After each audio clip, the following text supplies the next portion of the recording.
bersama-sama dengan Jemaat Tuhan GPDI Eklesia Palembaran Asri 2 ya. Kesempatan yang indah kita kalau 1 tahun 56 minggu, berarti kita udah minggu ke 52 atau 53 ya. 3 minggu lagi kita akan akhiri tahun 2023 ini. Memang saat ini kita udah ada perayaan Natal ya. Nanti kami akan ada perayaan Natal hari Minggu, tapi kami jemaat ya ke Puncak ya. Terus jemaat juga sini sebentar mau ke sebagian ya, ke mission trip ke Sumatera Selatan ya. Sebab saya 2 minggu lalu saya di Manado di Sulawesi ya. Saya November di sana ya, dari pertengahan November 2 minggu saya 2 kali hari Minggu. Di sana November itu udah ada perayaan Natal saudara. Ya, bahkan saya hadiri ibadah Natal tanggal 20-an ya, 20-an bulan November.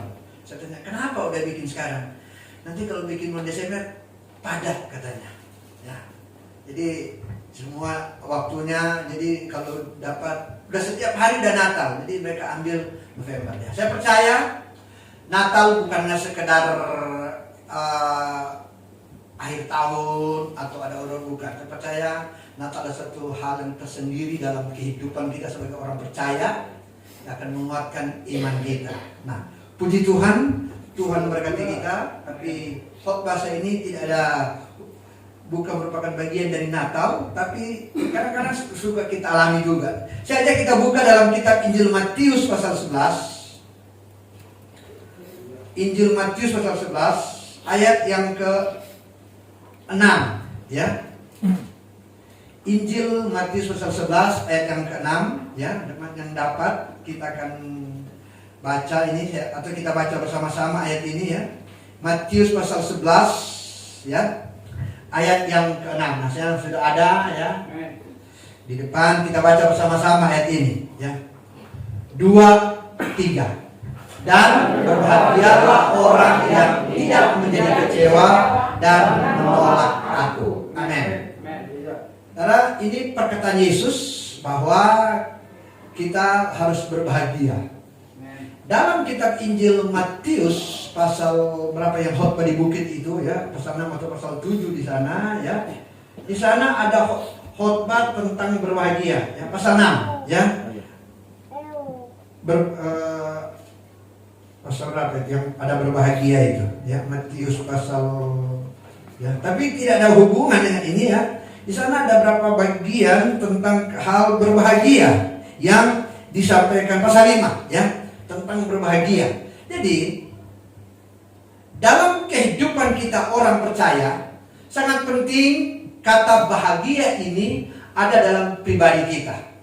Ya, sebab yang namanya berbahagia ini bukan karena kata bahagia saja atau kata hanya satu kata-kata atau judul toko, nama toko, merek toko ya, sehingga orang sangat senang ya. Kadang-kadang ada ucapan dengan semoga tetap berbahagia dan lain sebagainya. Tapi dalam kehidupan kita manusia tidak selamanya hidup kita ini ada enjoy atau berbahagia ya. Itu sebabnya ayat pokok kita, berbahagialah kita yang tidak kecewa dan menolak Tuhan. Kenapa sampai ini perkataan Yesus datang dalam kehidupan kita sebagai orang percaya? Karena Tuhan tahu bahwa kadang-kadang kita manusia pasti mengalami kekecewaan. Yang namanya kecewa itu tidak pandang soal status, tidak pandang sudah berapa lama kita jadi jemaat Tuhan, sudah berapa lama, sudah seumur usia kita.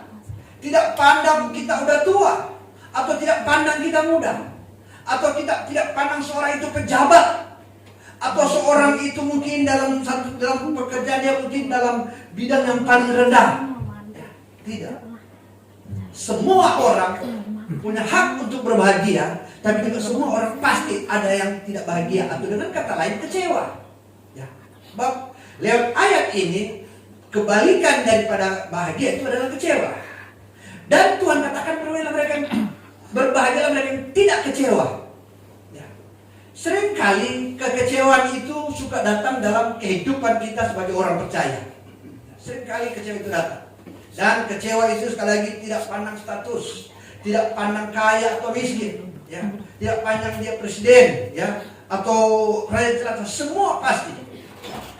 Atau tidak pandang seorang pelayan, seorang hamba Tuhan, ya, baik dalam organisasi, baik dalam gereja, dalam pelayanan, ya. Seringkali ada rasa kecewa. Kita bisa saja kecewa dengan orang-orang di sekitar kita. Kita bisa saja kecewa dengan pasangan hidup kita. Kita saja bisa kecewa dengan anak kita, orang tua kita. Kita bisa kecewa. Ya. Tapi Alkitab tulis, kita boleh kecewa, tapi kita tidak boleh menolak Tuhan. Sebab itu wajar ada dalam kehidupan kita. Nah, konteks dari pembacaan kitab Matius pasal 6 ini, Matius pasal 11 yang kita baca tadi ayat 6, ya. Di sana dalam perikop ini, ya, di sana judul perikop itu Yesus dan Yohanes Pembaptis. Ini Yohanes Pembaptis ini orang besar. Ya. Ayat 11, coba tampilkan ayat 11, ya. Matius 11 ayat 11. Aku berkata kepadamu, sesungguhnya di antara mereka yang dilahirkan oleh perempuan tidak pernah tampil seorang yang lebih besar daripada Yohanes Pembaptis. Jadi manusia di kolong langit ini nggak ada lebih hebat dari Yohanes Pembaptis. Alkitab tulis.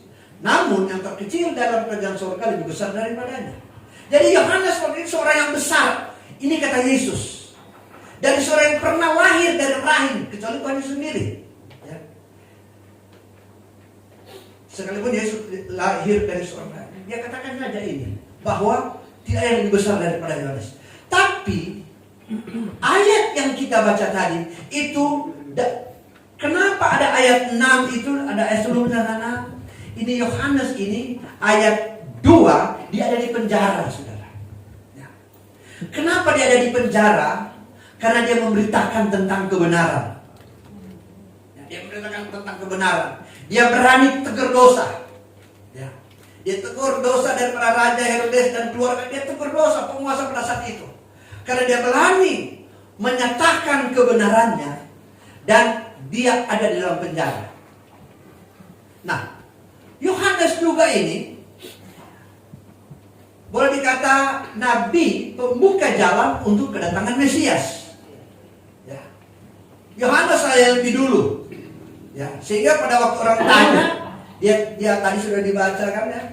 Pada waktu orang tanya pada Yohanes, oh dia nggak layak. Bukan dia Mesias. Buka tali kasutnya pun dia nggak layak. Ya. Yohanes lebih tahu Mesias akan datang. Dan pada saat itu, image-nya beda dengan kita yang ada saat ini. Gambaran tentang Mesias. Pada umumnya gambaran pada waktu itu mereka lagi dijajah oleh bangsa Roma. Dan Mesias, gambaran dari kita superhero yang akan membebaskan mereka dari jajahan orang Roma. Dan Yohanes pada saat itu dia tampil dengan satu keberanian memberitakan bahwa akan datang Mesias. Tapi pada waktu dia sudah dipenjara karena memberitakan kebenaran, karena memberitakan tentang Mesias, Mesias nggak tolong dia, Yesus nggak datang kepada dia. Besuk pun nggak, saudara. Ya, saudara, besuk pun nggak. Sekarang berapa banyak, ya? Itu sebabnya minggu lalu saya ada jemaat sakit, ya. Maka ya, hari ini datang karena sakit. Katanya satu di rumah sakit, 2 lah. Begitu saya pergi, satu masuk rumah sakit, langsung sudah pulang. Ya. Kadang-kadang ya kita gembala apapun ya, sebab kita masih manusia kan. Kadang-kadang orang ulang tahun aja gembala nggak datang, sebab kecewa ya kan. Apalagi kalau sakit nanti besuk, aduh. Ya. Ini Yohanes, dia ada di penjara bukan karena kesalahan dia. Tapi Yesus aja nggak besuk dia, saudara. Itu sebabnya dia kirim orang tanya, kamu Yesus itu Mesias bukan? Ya. Dan kita tahu, saya tidak khusus hari ini dia bahas tentang bagian tersebut. Tapi apa yang saya katakan, kasih tahu aja ke dia, ya kan? Berbahagialah orang yang tidak kecewa dan menolak aku. Kenapa? Karena Yesus tahu dia kecewa. dalam kehidupan kita, seringkali kita manusia mana yang tidak pernah alami kecewa? Kita pun, ya, kami keluarga berapa bulan yang lalu, anak kami saat ini masih kuliah di Bandung, saudara. Ya. Mestinya dia sekarang ini sudah semester genap ya. Ganjil ya sekarang. Ganjil, nanti teman genap. Mestinya anak saya udah tahun kelima dia masuk ini, mestinya udah selesai. Bahkan waktu dia mau kuliah, saya lihat dengan waktu kuliah pertama nilainya bagus. Ya, maka mereka kalau bisa 3,5 tahun selesai, dan di kelompok mereka itu ada 3,5 tahun selesai. Terus mereka ada satu kelompok, mereka oleh fakultas, mereka dibikin kelompok, satu kelompok ada 10 orang. Sejak mereka kuliah udah ada kelompok itu, dan kelompok itu tetap jalan terus walaupun mereka beda-beda jurusan, ya. Dan anak saya, tinggal anak saya yang tidak lulus, belum selesai, saudara. Ya, sampai saat ini, ya. Tentu kan orang tua kecewa, ya. Tentu waktu, ya, biaya juga lumayan, bayar kos dan lain sebagainya, semester tentu kecewa, ya. Kecewa kan. Jadi kalau berbicara kecewa, kami juga hamba Tuhan tahu apa itu kecewa. Ya. Kami alami juga seperti apa itu kecewa. Ya. Tapi ada hal yang baik dalam kehidupan kami. Nanti sebentar saya lanjutkan. Nah, kadang-kadang dalam kehidupan orang ada yang namanya kecewa. Dia kecewa kepada manusia. Entah mungkin tetangganya, temannya, atau pasangan hidupnya. Tapi kecewa sama manusia yang disalahkan Tuhan, saudara. Ini yang tidak baik, saudara. Ya. Dan seringkali ini bukan kepada orang di luar sana. Kadang-kadang ada di jemaat, dan ini terjadi di jemaat saya, saudara. Karena tahu jemaat sini ada enggak, saudara?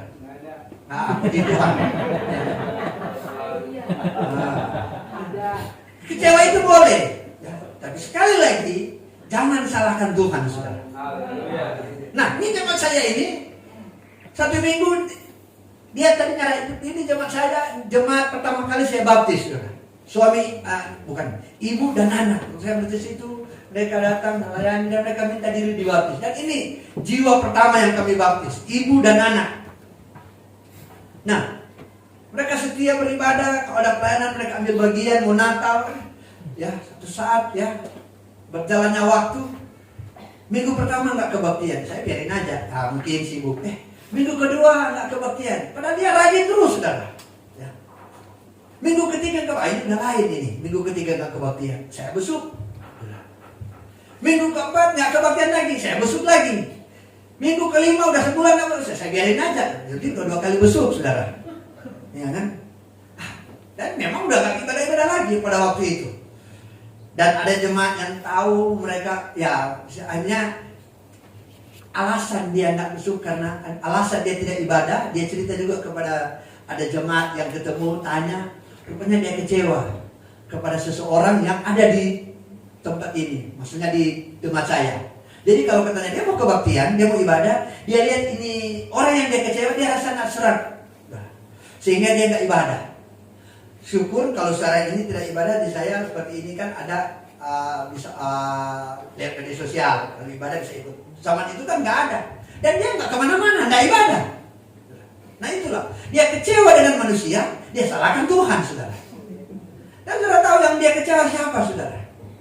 Saya nggak kaget, begitu tahu yang dia kecewa, anak mantunya sendiri, saudara. Dan anak mantu ini rajin, saudara. Nggak mungkin saudara, kamu mesti ibadah, supaya mertua kamu datang, nggak mungkin, saudara. Jadi, aduh, ya coba berlainnya berapa bulan kemudian datang juga ibadah, saudara. Nah, ada hal-hal dalam kehidupan kita, Tuhan tidak tahu manusia boleh kecewa. Tapi sekalipun kita kecewa, jangan kita menolak Tuhan, amin. Jangan kita salahkan Tuhan dalam kekecewaan kita. Jangan kita salahkan Tuhan, sebab kehidupan kita selalu bergantung kepada Tuhan. Yohanes adalah seorang yang besar. Ya. Kalau pendeta sekarang dulu berapa tahun yang lalu mungkin pernah dengar Bonke dan lain sebagainya, ya kan? Itu boleh dikata seorang penginjil hebat, Benny Hinn. Tapi Alkitab tulis masih lebih besar Yohanes. Ya, Alkitab tulis.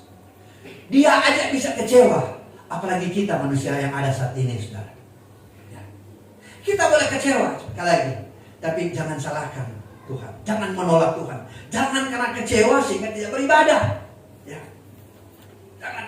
Saya satu saat ngomong-ngomong bahkan seorang bilang begini, aduh, kan ada ibu yang tidak ibadah karena kecewa. Dia bilang, ini selesai. Aduh, kalau saya juga dan saya lebih terpukul yang dia boleh kata kecewa, saya sendiri, saudara. Aduh, saya kalau sama gembala, aduh, saya pikir dosa apa saya ini, saudara? Ya, sehingga jemaat merasa kecewa sama saya. Tapi dia tetap setia, saudara. Ya, saya kalau melihat manusia, aduh, dia kata kecewa sama saya sendiri. Tapi pada waktu itu, saudara, ya, tapi tetap dia setia. Nah, ada hal yang saya akan bahas, ya. Bagaimana kita menghadapi hal tersebut. Kita buka kitab Yunus, saudara. Di situ contoh yang menarik. Yunus pasal 4. Yunus pasal 4 ayat yang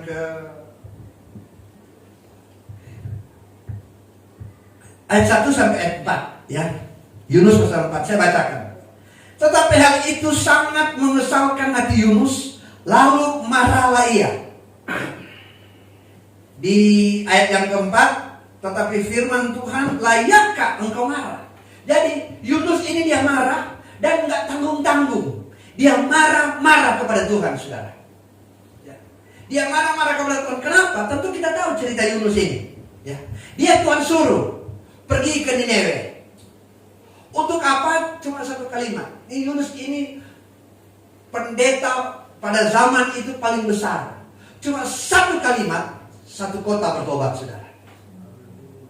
Bukan cuma manusia saja. Sampai binatang puasa Alkitab tulis, saudara. Dia cuma bilang bertobatlah. Ya kan? Tuhan akan kembalikan kota ini. Dan raja langsung bertobat. Dia suruh puasa. Bahkan binatang juga puasa. Ini hebat Yunus ini. Nah, tapi begitu Tuhan gak hukum orang Nineve, dia marah sama Tuhan, saudara. Ini gak tanggung-tanggung. Ini kalau orang sudah marah sama Tuhan, tadi saya katakan, kita kadang-kadang cuma kecewa sama manusia, Tuhan kita salahkan. Kalau Yunus enggak, memang Tuhan dia marah, Alkitab tulis. Ya. Dan tentu ada alasan. Ya. Ada alasan dia marah kepada Tuhan. Waktu dia mau disuruh ke Nineve, kita tahu ini anak sekolah minggu juga pasti tahu cerita sekolah minggu ini, ya kan? Dia naik, ya, terus perahunya kena gelombang dan lain sebagainya. Berapa lagi kan? Ada hal yang kita belajar di sini, ya. Kalau saya bandingkan ini di luar konteks, ya. Paulus juga pernah alami hal yang sama, tapi pada waktu itu Paulus bilang, nanti sudah bisa baca di Kisah Rasul, ya.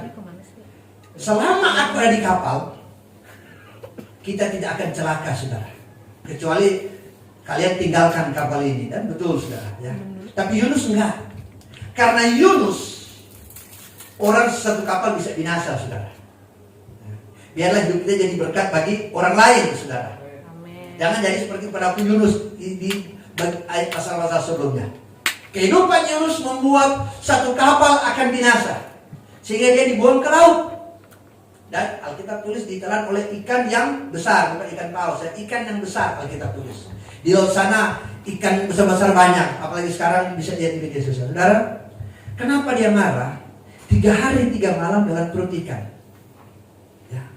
Saya bulan awal November, ya, saya ada satu komunitas ajak ikut 2 puasa, 3 hari 3 malam. Puasa tidak makan tidak minum, ya. Saya udah lama nggak pernah lakukan itu. Jadi mau pikir buka aja, ya. Tapi akhirnya saya satu keluarga sama istri pergi, istri saya enggak, saya aja, ya. Dan akhirnya saya bisa, saudara. Tapi itu ada kegiatan. Nah, ini Yunus ini di perut ikan. Ini 3 hari 3 malam. Ini nggak keluar, saudara. Saudara, kalau satu saat saudara dapat voucher hotel di Indonesia, ada satu hotel yang paling mahal. Saya di Bintan, saudara. Ya, itu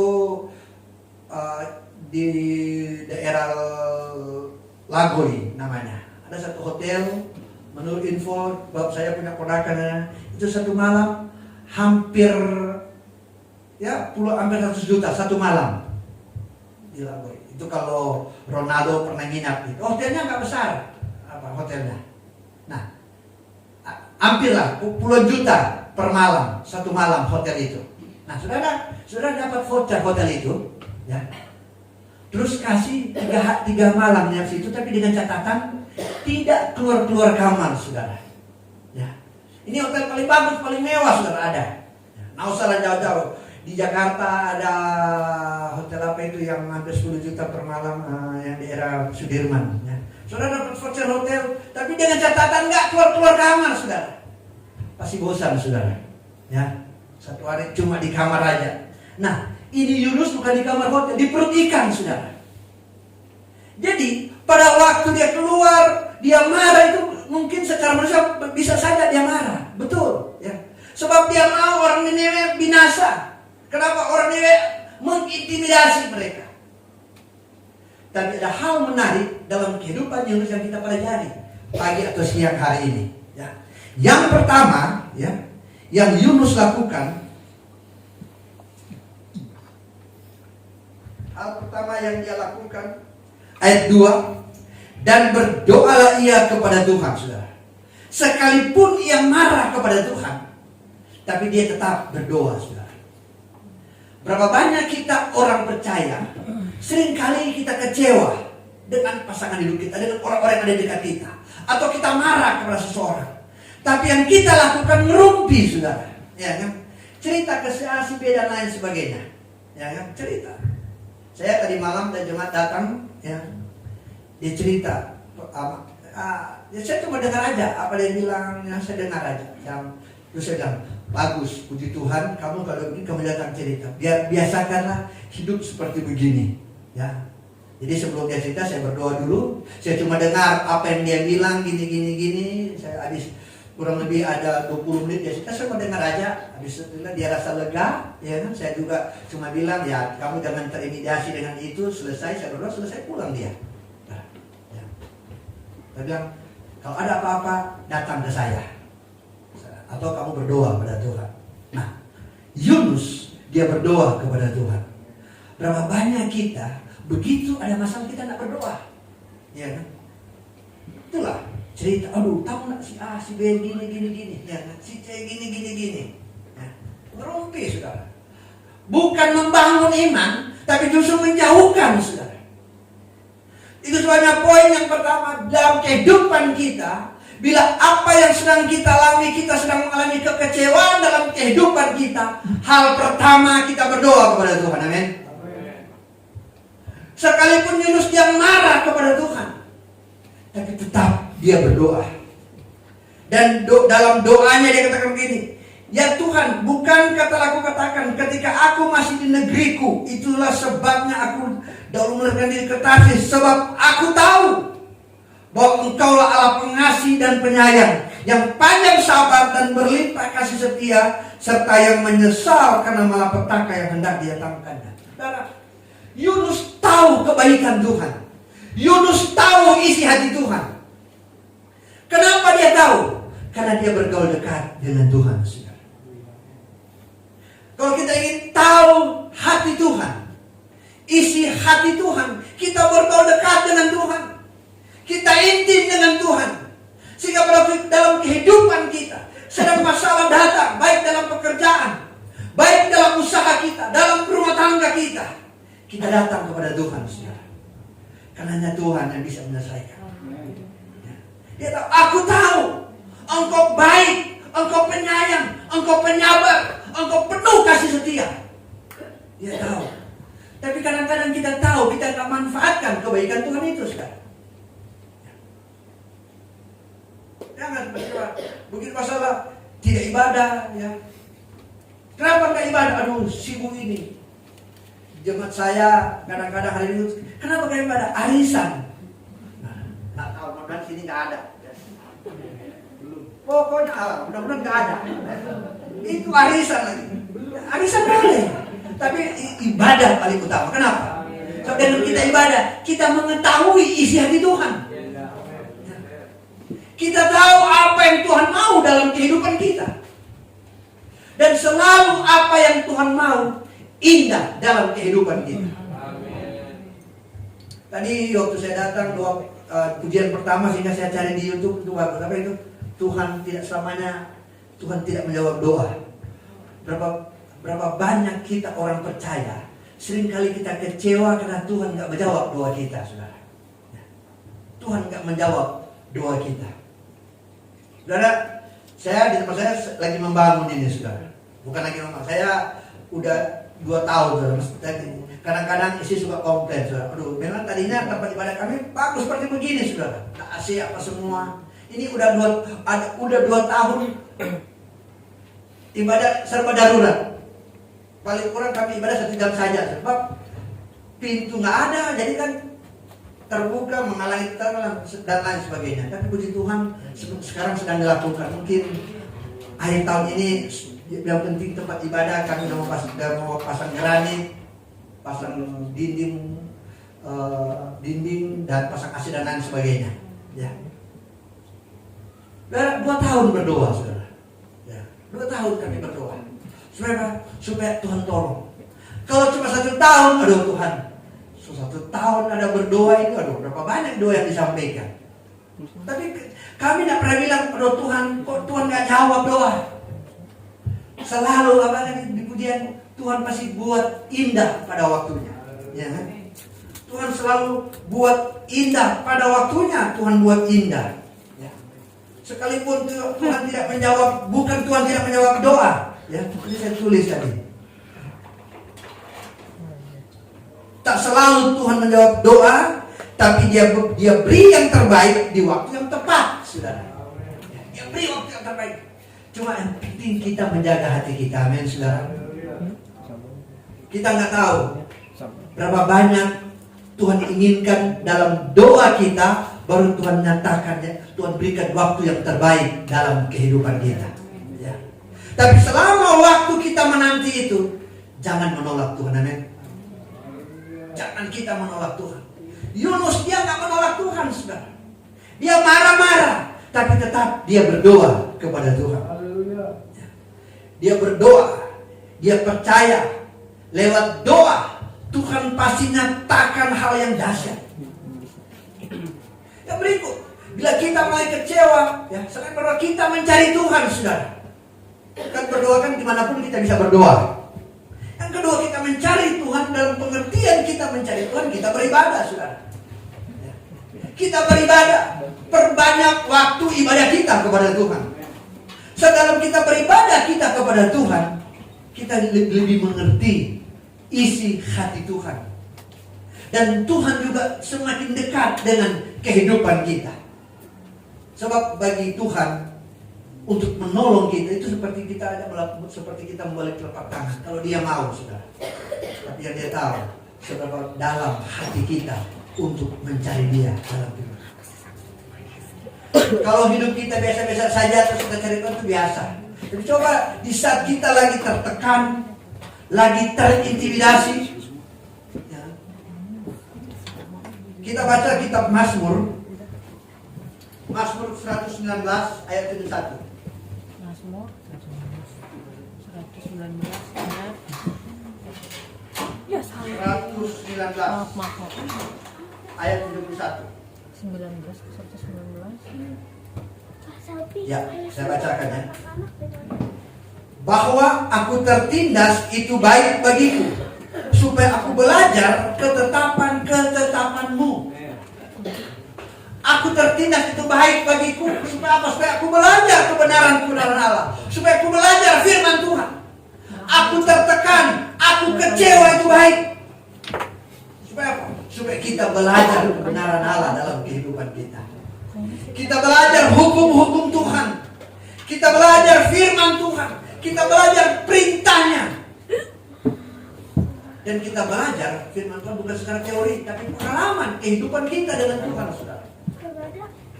Pengalaman kehidupan kita dengan Tuhan. Tuhan mengajar kita dan apa yang kita hadapi kehidupan ini. Kapan? Pada waktu kita sedang mengalami kecewa, kita sedang mengalami tekanan, terintimidasi, tetap kita datang kepada Tuhan, saudara. Tetap kita datang. Saudara, sekali lagi saya tidak bisa politik ya atau keadaan seperti terjadi. Udah tahu sekarang berita lagi ganas tentang Israel dan Hamas. Ya. Sudah tahu Israel itu satu negara yang dikelilingi, kalau saya hitung kurang lebih ada 16 atau 17 negara Arab yang ada di sekitar. Ya. Kenapa mereka bagus? Karena itu negara di sekitar itu bukan negara berupa kita Indonesia ini, negara sekitar itu negara tetangga yang baik. Tapi di sana enggak. Itu musuh semua, saudara. Ya, Israel itu musuh itu. Sekali itu Israel. Saya tidak singgung tentang di sana, tapi ini fakta Alkitab. Itu Alkitab sejarah mereka nggak kalah berperang. Ya. Walaupun ada 16 atau 17 negara Arab yang ada di sekitar itu musuh. Kenapa? Karena mereka Tuhan ajar berperang pada waktu mereka keluar dari tanah Mesir, saudara. Ya. Mereka Tuhan sedang melatih mereka, dan latihan Tuhan efisien sampai sekarang ini, saudara. Ya. Saya tidak singgung itu, tapi kalau kita Tuhan yang latih kehidupan kita akan kokoh, saudara. Amin. Sekalipun banyak musuh di sekitar kita, sekali dalam segala kehidupan di sekitar kita banyak tekanan, kita pasti kuat. Dan Alkitab tulis itu, saudara. Dan Alkitab tulis, saudara. Ya. Kalau Tuhan yang melatih kita, Israel tidak tulis, aku tertekan, aku tertindas, aku kecewa, itu baik. Karena kita sedang dilatih oleh Tuhan. Kita sedang belajar ketetapan-ketetapan Allah dalam kehidupan kita. Dan kebenaran Allah, ya dan amin. Kebenaran Allah, ya dan amin. Kita bisa kuat kalau Tuhan yang melatih kehidupan kita. Dan kalau Tuhan yang latih, itu dahsyat dan luar biasa. Saudara, saya lihat dulu satu ayat lagi, saudara, dalam kitab Injil Yohanes. Yohanes pasal 6 ayat 66 dan 67. Mulai dari waktu itu banyak murid-muridnya mengundurkan diri dan tidak lagi mengikuti dia. Ayat 67. Maka kata Yesus kepada ke-12 muridnya, apakah kamu tidak mau pergi juga? Saudara, ini jemaatnya Tuhan, cuma 12 orang, saudara. Pada waktu Yesus mengajar banyak orang tertarik. Ya, ayat 66. Tapi karena Yesus mengajar tentang kebenaran Allah, tentang firman, tentang roti hidup, ya, Alkitab tulis banyak yang undur. Ya. Kalau Yohanes pasal ini berbicara tentang roti hidup di dulu pertama itu, ya. Pasal 20 ayat 25 itu tentang roti hidup. Dimana tadinya banyak orang cari Yesus bukan karena firman yang sesungguhnya, tapi karena hal-hal yang kebutuhan jasmani saja. Hal-hal tentang berkat jasmani, hal-hal tentang berkat-berkat kebutuhan sekuler, kebutuhan yang sementara saja. Tapi Yesus berbicara tentang kebutuhan yang akan datang. Yesus berbicara tentang kebutuhan kekal. Yesus berbicara tentang kebutuhan yang ada di kerajaan sorga. Dan Alkitab tulis, begitu mereka mendengar itu, mereka mundur, mereka kecewa. Oh Allah, ikut Tuhan kok seperti begini. Akhirnya mereka mundur. Yesus nggak mundur. Cuma 12 aja jemaatnya, dia bilang, Petrus dan teman-teman, kamu nak pergi juga. Kalau kamu seperti mereka, kamu pergi juga. Kenapa? Kita jadi jemaat kuat, jangan cengeng. Amin, saudara. Bahasa sekarang apa? Lebay. Nah, jangan, saudara. Kehidupan, persoalan, masalah boleh datang, tapi jangan kita cengeng, saudara. Soal kalau cengeng, Tuhan bilang pergi juga kau. Saya gembala saudara seperti begitu mungkin, ya kan? Tapi, saudara, kalau kita mau, kita harus kuat, saudara. Amin. Jangan karena sesuatu hal, ya, karena persoalan, karena masalah, atau karena sesuatu keinginan yang tidak tercapai, atau sesuatu yang gembala atau orang lakukan tidak seperti apa kita inginkan, langsung cengeng, langsung kecewa. Yohanes pernah mengajar kita di jemaat harus kuat, saudara. Ya. So kita dari bagian jemaat di tempat ini karena kita mengerti tentang rencana ilahi dalam kehidupan kita. Kita sudah pada jaminan kehidupan yang kekal, saudara. Rumahku. Sebab firman Allah roti hidup itu berbicara hidup yang akan datang. Berbicara tentang firman yang memberikan kita kekuatan, saudara. Firman yang memberikan kita kemenangan. Bagaimana firman yang memberikan kita kemenangan? Sesuai kita kembali kepada tadi Yunus. Apapun yang kita hadapi, kita datang kepada Tuhan. Amin. Kita boleh punya persoalan, kita boleh punya masalah, kita boleh punya banyak pergumulan. Tapi Matius 11 ayat 6, jangan kita menolak Tuhan. Amin. Kalau kita ingin berbahagia, sekalipun kita kecewa, sekalipun mungkin ada rasa kesulitan, tertekan dan lain sebagainya, tetap mencari Tuhan. Amin. Tetap beribadah kepada Tuhan. Dan Alkitab tulis, kamu orang yang berbahagia, saudara. Dan kebahagiaan ini tidak dapat di mana-mana, saudara. Tidak ada di mana-mana, cuma ada dalam Tuhan. Hidup kita dekat dengan Tuhan. Biarlah siang hari ini kebenaran firman Allah akan kehidupan kita untuk tetap terus kita mencari Tuhan. Terus bersekutu dengan Tuhan. Persoalan, pergumulan boleh datang, masalah boleh datang, tekanan, tertindas boleh datang, tapi kita tetap cari Tuhan. Kenapa? Karena kita sedang belajar ketetapan Allah. Dalam kesulitan, kita sedang belajar rencana Allah dalam kehidupan kita. Ya. Saudara, kami kemarin waktu tadinya cuma rencana pasang granit aja dulu. Dan tanya dan sebagainya. Kenapa nggak pasang peredam suara? Begitu hitung-hitung jumlahnya besar. Tapi udah hitung aja, selesai. Saya udah hitung, saudara. Saya bilang nanti siang istri kasih ke orangnya. Ya. Walaupun dia manusia, ya kan, mungkin itu Tuhan pakai lihat orang itu, saudara. Sebab kadang-kadang kan manusia banyak berjanji. Ya. Dia juga bisa genapi, tapi kalau ada berkat, ya, dan kalau Tuhan yang janji, lihat orang yang dia sudah tentukan pasti digenapi. Amin. Jadi kita imani. Kan namun saya sampai saat ini saya belum Tuhan tiba janji Ferdinand. Bisa saja janji Tuhan dan orang yang dia sudah tentukan.